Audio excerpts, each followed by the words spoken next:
Princess Diana waited until the exact night Charles III confessed adultery to the world to take back control of the story.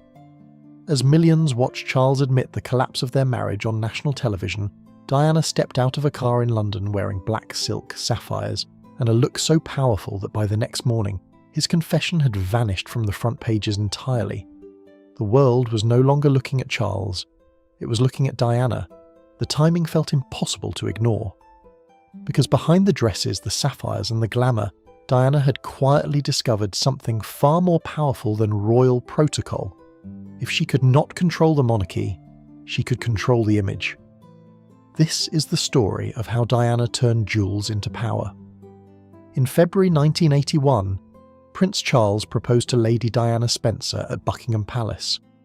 Diana chose her own engagement ring from the Garrod catalogue, a 12-carat oval Ceylon sapphire surrounded by 14 diamonds set in white gold. But the price was never what shocked the royal establishment. The scandal was that the ring was not custom-made. Anyone with enough money could walk into Garrod and buy the exact same piece. Some within royal circles were reportedly horrified. Royal jewels were supposed to feel untouchable, exclusive, reserved for royalty alone. Diana's ring broke that unwritten rule before she had even become Princess of Wales, and in many ways it revealed exactly who Diana would become, a woman who was never fully willing to play by their rules. On July 29th, 1981, more than 700 million people watched Princess Diana walk down the aisle of St. Paul's Cathedral in what the press called the wedding of the century. Her ivory silk gown, designed by David and Elizabeth Emanuel, carried a 25-foot train behind her. To the world, it looked like a fairy tale. Years later, Diana would describe it very differently. Because as she walked through the cathedral, she spotted Camilla Parker Bowles among the guests, and only weeks earlier, Diana had discovered a bracelet Charles had commissioned for Camilla before the wedding. Looking back, Diana later admitted she'd not fully understood the signs surrounding her marriage at the time. For a few years, the illusion survived. The world saw a glamorous young princess, a devoted mother, and the future of the monarchy. But behind palace walls, the marriage was already collapsing. By the mid-1980s, Charles had resumed his relationship with Camilla. Diana, isolated and increasingly unhappy, entered relationships of her own. By 1992, the separation was official. The private breakdown of the royal marriage had become a global spectacle, and it was during this period that Diana discovered something extraordinary. When she could no longer speak freely through the monarchy, she began speaking through what she wore. Under royal life, Princess Diana lived under relentless public scrutiny, but rarely had the freedom to speak openly. So she began speaking through what she wore. Every jewel, every colour, every silhouette carried a message. And over time, Diana transformed from an uncertain young royal into one of the most visually powerful women the monarchy had ever seen. The sapphire choker became one of the clearest examples of that transformation. Originally, it had been a sapphire and diamond brooch gifted to Diana by the Queen Mother as a wedding present. Diana wore it as a brooch only twice before having it redesigned into a 7-strand pearl choker. It was a bold decision. She had taken a traditional royal jewel and completely remade it on her own terms. The choker soon became one of the most recognisable pieces in Diana's collection.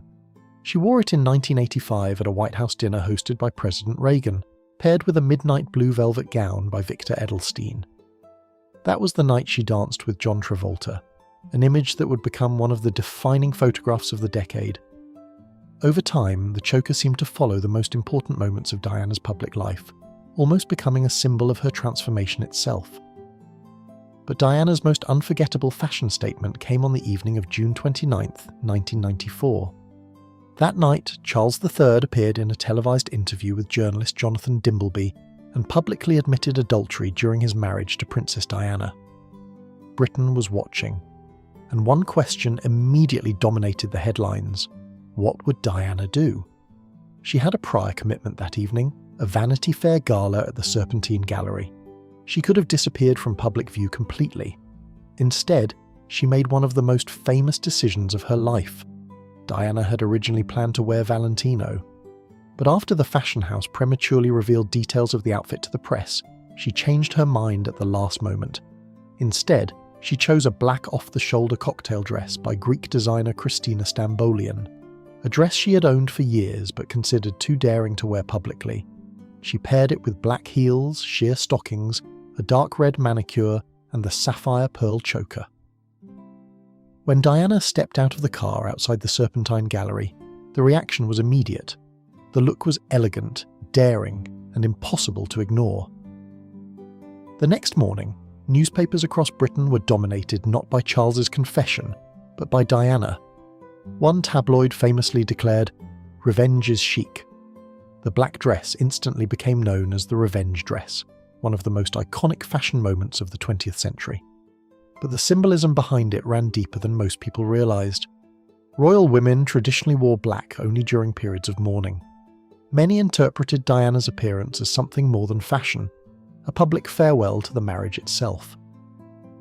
Even the dramatic silhouette of the dress sharply contrasted the enormous white wedding gown she had worn 13 years earlier at St. Paul's Cathedral. Designer Christina Stambolian later compared Diana's look to the dark Swan Odile from Swan Lake, rather than the innocent Odette in white. Diana was no longer presenting herself as the shy young bride the world first met in 1981. She was reclaiming control of the narrative. 16 months later, Diana pushed even further. In November 1995, nearly 23 million people across Britain watched her landmark BBC Panorama Interview with journalist Martin Bashir. During the programme, Diana delivered the line that would define an era. There were 3 of us in this marriage, so it was a bit crowded. She spoke openly about isolation, pressure, and life inside the monarchy, while also declaring that she wanted to be remembered not as Queen of the country, but as a Queen of people's hearts. For the first time, Diana had bypassed the palace, the press offices, and centuries of royal protocol to speak directly to the public herself. The interview would later become controversial after an independent inquiry concluded that journalist Martin Bashir had used deception to secure it. William, Prince of Wales, would later condemn the methods behind the broadcast. But according to former BBC royal correspondent Jenny Bond, Diana never regretted giving the interview. By August 1996, the divorce was finalised. And then Diana did something remarkable. Instead of retreating quietly from public life, she began reshaping her image entirely on her own terms. In December that year, she wore the sapphire choker for the final time at the Met Gala in New York. It felt almost symbolic, as if one chapter of Diana's life was quietly coming to an end. Then came the auction. At the suggestion of Prince William, Diana decided to sell many of her most iconic gowns for charity. On June 25, 1997, 79 dresses were auctioned at Christie's in New York, raising millions for cancer and AIDS charities. Among them was the midnight blue Victor Edelstein gown she had worn while dancing with John Travolta at the White House, one of the most famous dresses of her life. In total, the auction raised millions for the Royal Marsden Hospital Cancer Fund and the AIDS Crisis Trust. Diana later admitted that letting go of the dresses had been emotional, but the sale represented something larger than fashion. It was transformation. Each gown carried memories of a royal life that had often been controlled, scrutinised, and written for her by others. By auctioning them away, Diana was closing one chapter of her life and stepping into another on her own terms. She had just 67 days left to live. On August 31, 1997, Princess Diana died in a car crash in Paris at the age of 36. But the story of her jewels did not end with her.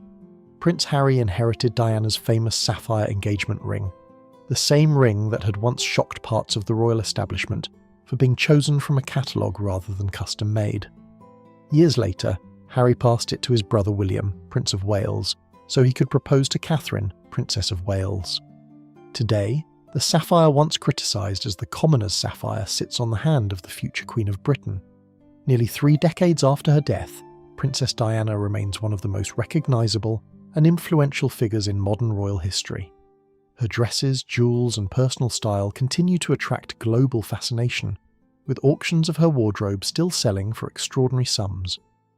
But the lasting power of Diana's image was never just about glamour. What made moments like the revenge dress unforgettable was the emotion behind them. Diana appeared vulnerable, humiliated, and heartbroken, yet at the same time completely in control of how the world would remember her. She understood something the monarchy often underestimated. In a world obsessed with image, the person who controls the image controls the story. Diana could not control the affairs, the tabloids, or the collapse of her marriage. But through jewels, dresses, and carefully chosen public appearances, she found a way to reclaim the narrative for herself. And nearly 30 years later, the world is still talking about it.